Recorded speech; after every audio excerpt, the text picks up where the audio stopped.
et Charles Consigny débattaient de la proposition sénatoriale de travailler 15 minutes de plus par semaine. Et il s'en est pris à cette France qui ne travaille pas assez. 15 minutes de travail en plus, c'est pas révolutionner le système. C'est la question que je me pose. 15 minutes par-ci, par-là. On s'arrête pas à 16 heures, par exemple. Non, mais personne dans ce pays ne s'arrête à 16 heures. Charles, tu connais des gens qui s'arrêtent à 16 heures de travailler autour de cette table. Mais va voir les bobos du 11e arrondissement qui travaillent un jour par semaine. Mais pardon, Charles, mais va voir ça, va voir tous les hypochondriaques qui font la queue chez l'ophtalmo, chez ceci, chez cela, qui se font prescrire des trucs, rembourser des trucs. Va voir ce pays qui est en train de se ramollir à vitesse grand V. C'est une réalité.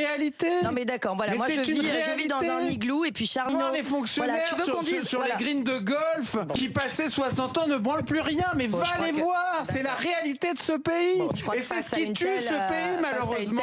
Et s'il n'y a que les cons comme nous qui nous faisons chier à bosser autant qu'on bosse pour payer ce merdier invraisemblable. Va voir cette réalité factuelle, ce pays de branleurs.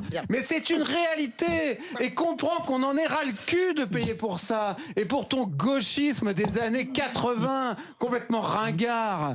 Putain, pardon, excusez-moi. Écoutez, non, ça va mieux. Excusez-moi, ça devient épuisant.